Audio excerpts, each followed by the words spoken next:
wait for anybody to fight their own leader. They will never do it. And I also want to tell you, for the avoidance of doubt, for those who are trying to divide the Kikuyu, the Meru, and Embu, it's an exercise in futility. Those three are one. And finally, they will be one. And, you know, we have seen these things happen during the Azimio campaign. You use a lot of money, you call meetings, you call MCAs, you call people in tents, you give them money, you persuade them, they take your money. Finally, they make a decision. And you see what they did in 2022. I can tell you, this attempt to divide the Kikuyu, the Embu, and the Meru is an exercise in futility. You can spend billions, you can spend money, you can have meetings, night meetings in hotels, in where, in what forums. Okay. But finally, the people of the mountain are one, and they will never be divided, and they will not agree. They have made mistakes before, they will not repeat them. Deputy President, on the 26th of June, 2024, you were in Mombasa, addressing a press conference shortly after the President had spoken, and you were questioning when the rain started beating the government of Kenya Kwanza, the administration of Kenya Kwanza. And you went out to attack Nuruddin Haji, the Director General of the National Intelligence Service, accusing him that he should take responsibility of the Gen Z protest that led to what we saw at Parliament on June 25th. What was your role in those protests? None. My statement in Mombasa is on record. I don't want to delve into it. I pronounced myself. I said what I thought of the situation. And that remains my truth. And anybody can challenge me otherwise. I don't want to delve into that statement because it was a public statement for consumption. Do you stand with it? I said what I said. Do you stand with it? Have I ever issued another statement countering that one? You believe the National Intelligence Service is responsible for the protests? I've said some, please allow me, I don't want to go into the merits and the demerits of that statement.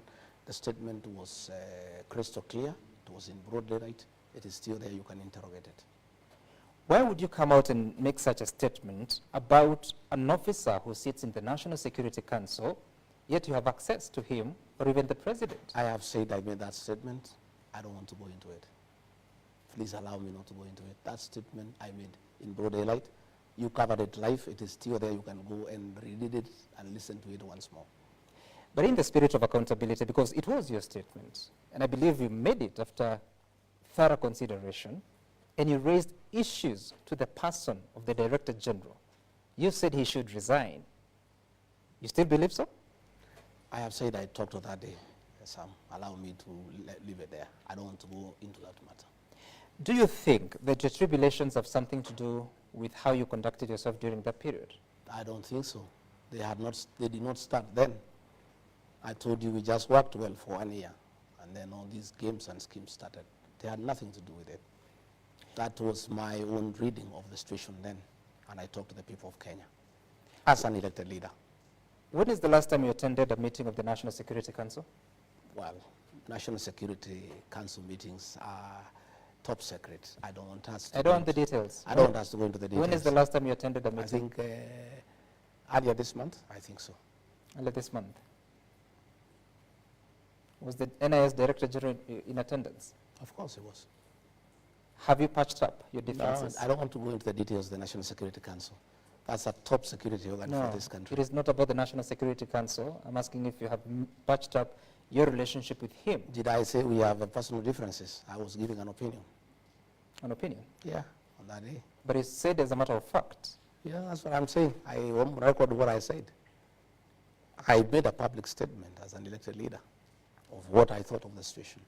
What responsibility should the administration of Kenya Kwanza take in regard to the lives that have been lost in those protests?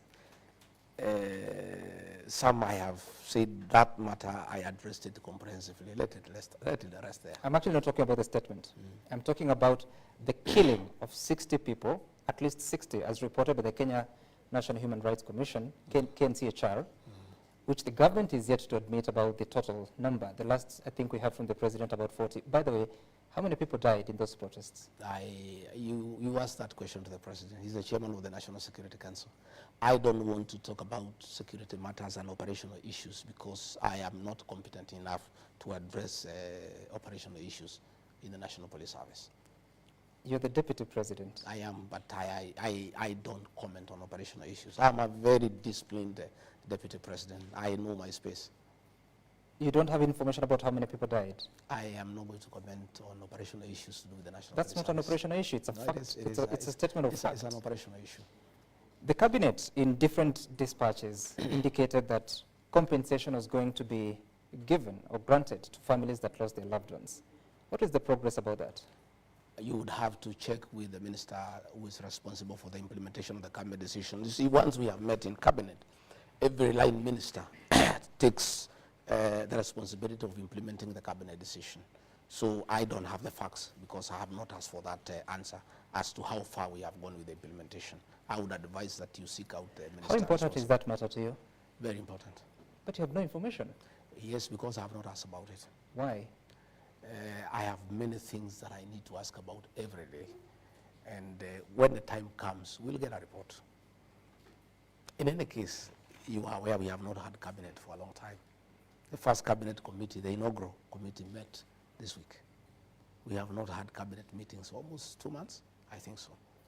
So the last one was, I think, July, early July. I think so. Then cabinet was dismissed on July 11th. I think so. For almost 2 months, we have not had cabinet meetings.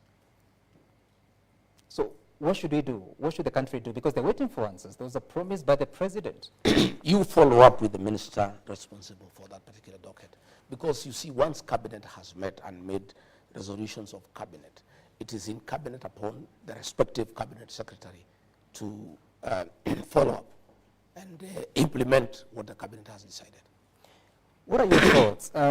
Because the Gen Z-led protests were because of the Finance Act of Finance Bill 2024. Why didn't your administration listen to the people, and what responsibility would you take? You had my statement. The answer is there. We're here. We're speaking but to I'm the saying, president. Sam Gituku, I gave a very comprehensive statement in Mombasa. And he doesn't about have to what I repeat it. felt. I still feel the same way. That? Yeah. That we must listen to the people. That was my position. So why didn't the government listen to the people? Sam, I've pronounced myself on that matter. Please give me an answer, Deputy President. Why didn't the government listen to the people? But we listened to the people. We shared the finance bill. But already too much damage had already occasioned, and that was the gist of my statement. So why did it have to take that? That is the question I was asking. Do we have to wait for things to get to this magnitude for us to act? That's what I was asking then. Before that time, did you try to propose the voice of reason to those that... I always do. And quite a number of people are uncomfortable with me for always speaking the truth and saying that we need to listen to the people. And what happened if you raised those issues? Well, I cannot give you details of what happens in cabinet. Cabinet meetings are top secret, and I am bound by... I'm not talking about cabinet meetings. No, those forums, my opinions, are given in cabinet. I cannot divulge to you what my opinions were, because I will be in breach of the oath of secrecy. You know, you told me that you're accountable to the people of Kenya, and if anyone has a problem with you, they should actually consult the people of Kenya if they're disappointed with you. But you're here, I'm asking you a question about your role in making sure that what happened on June 25th didn't happen, but you won't explain. But I have explained to you, I was very clear, I pronounced myself on the matter, that we need to listen to the people more. What more do you want me to tell you? That is my stand. I'm asking what happened that, who was not listening? That's what I'm asking. I've told you, Sam, I have said we need to listen to people all the time. And if you made that counsel to whoever, who is that didn't listen to you? Well, I don't want to apportion blame. I made my pronouncement that it is good as people's employees who we are, we must continuously listen to the employer, the people of Kenya. For the first time, people died at the entrance of Parliament. When that happened, you were the Deputy President of the Republic of Kenya. What responsibility do you take? I pronounced myself on the matter. Please give me an answer. No, what answer do you want me to give you? I said what I thought about the matter. The answer is in my statement. And you are here. That was June. No, but I'm 26th. saying the statement It is is there. okay to repeat no, it. No, no, no. Why do you want me to repeat it? Because I'm asking you the have question. It in your, you have it in your archives. My answer to what happened is in my statement.